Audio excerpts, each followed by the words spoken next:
ఈ నెల 22వ తారీఖు నాడు దేశంలోని ప్రపంచంలోని హిందూ సమాజం యొక్క చిరకాల వంచ శ్రీరామచంద్రుడు జన్మించినటువంటి స్థలమైనటువంటి అయోధ్యలో రామాలయ ప్రాణప్రతిష్ఠ కార్యక్రమాన్ని వీక్షించడానికి, విజయవంతం చేయడానికి, దీన్ని చూసి తరించడానికి ప్రపంచవ్యాప్తంగా ఉన్నటువంటి హిందూ సమాజం ఎదురు చూస్తూ ఉన్నది. అనేక మంది దేశవ్యాప్తంగా ఉన్నటువంటి హిందూ సమాజం యొక్క సహకారం వలన, ఆర్థిక సహాయం అన్నిటి సహకారం వలన ప్రతి హిందూ యొక్క ఇన్వాల్వ్మెంట్ దీనిలో ఉంది. ప్రతి హిందూ యొక్క సహకారం వలన ఇలా దివ్యమైన భవ్యమైన రామ మందిర నిర్మాణం ఈ నెల 22వ తారీఖు నాడు జరగబోతా ఉన్నది. ఈ సందర్భంగా దేశంలో ఉన్నటువంటి హిందూ సమాజం అంతా జాగృతమైంది. అనేక రకాల కార్యక్రమాలు గత నెల రోజుల నుంచి దేశవ్యాప్తంగా ఆ ట్రస్ట్ ఆధ్వర్యంలో నిర్వహిస్తా ఉన్నారు. అనేక రకాల కార్యక్రమాలు, ధార్మిక కార్యక్రమాలు కానీ, సేవా కార్యక్రమాలు కానీ, స్వచ్ఛ భారత్ కానీ, అనేక రకాల ధార్మిక కార్యక్రమాలు దేశవ్యాప్తంగా జరుగుతూ ఉన్నాయి.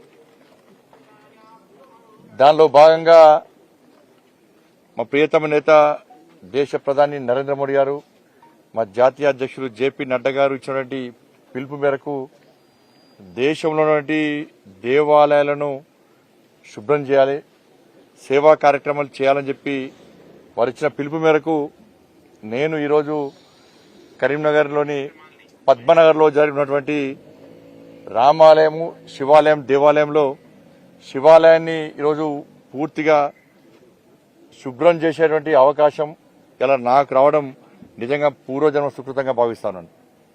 ఒక మంచి కార్యక్రమము. ఇట్లా దేశవ్యాప్తంగా కూడా భారతీయ జనతా పార్టీ కార్యకర్తలు, హిందువులంతా కూడా జాగృతమై ఇలా దేవాలయాలని శుభ్రం చేయడము, పూజలు చేయడము, ఇటువంటి కార్యక్రమం జరుగుతుంది. దాంట్లో భాగంగా కూడా అక్షింతల కార్యక్రమంగా పూర్తి ప్రజాస్పందన చూస్తుంటే ఆశ్చర్యం అనిపిస్తున్నది. ప్రతి ఒక్కరు కూడా వాళ్ళ అక్షింతల కార్యక్రమాన్ని పూర్తిస్థాయిలో విజయవంతం చేస్తూ ఉన్నారు. అక్షింతలు రాని వారు కూడా ఫోన్ చేసి మాకు అక్షింతలు రాలని చెప్పి విజ్ఞప్తి, సూచన, వాళ్ళ కోరిక మేరకు కూడా అక్షింతల కార్యక్రమం పూర్తి స్థాయిలో విజయవంతమవుతా ఉన్నది. ఇది రాజకీయాలకు అతీతంగా జరుగుతున్న కార్యక్రమం. అక్షింతల కార్యక్రమం భారతీయ జనతా పార్టీ కార్యక్రమము, ఇంకో పార్టీ కార్యక్రమం కాదు. ఇందులో కాంగ్రెస్ పార్టీ కానీ, బీఆర్ఎస్ పార్టీ కానీ, దేవుని నమ్మని కమ్యూనిస్టు పార్టీ వాళ్ళు కూడా వాళ్ళ కుటుంబ సభ్యుల కోరిక మేరకు కూడా ఈ అక్షింతల కార్యక్రమంలో పాల్గొంటున్నారు. పూర్తి స్థాయిలో విజయవంతమైంది.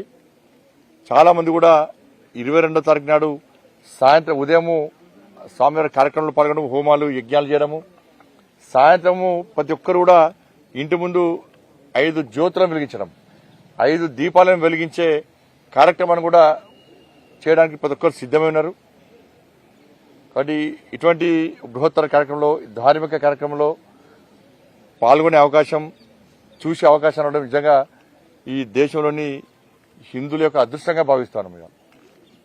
కాబట్టి అందరం కూడా ఈ దివ్యమైన భవ్యమైన రామ మందిర నిర్మాణంలో భాగస్వామి అవుతున్నందుకు, ఈ కార్యక్రమంలో పాల్గొంటున్నందుకు అందరూ కూడా హృదయపూర్వక ధన్యవాదాలు, అభినందనలు.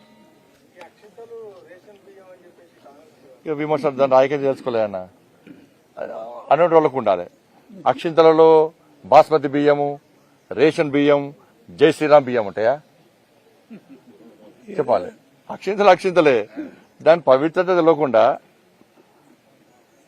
మాట్లాడితే దానికి ఏం సమాధానం చెప్పలేము. దానికి మంచి పద్ధతి కాదు. పోయి వాళ్ళ కుటుంబ సభ్యులు నడితే అక్షింతల కార్యక్రమం ఏందో విమర్శించే వాళ్ళు ఎవరైనా కూడా అక్షింతల కార్యక్రమం పవిత్రత ఏంది, దాని ప్రాముఖ్యత ఏంది, దాని ప్రాధాన్యత ఏందో పోయి మీ కుటుంబ సభ్యులు నడితే, మీ పక్కింటి వాళ్ళు నడితే, మీ ప్రాంతంలో అర్చకులు నడితే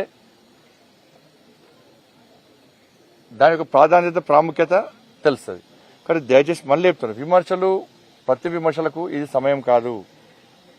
ఇది రాజకీయ పార్టీకి సంబంధించిన కార్యక్రమం కాదు.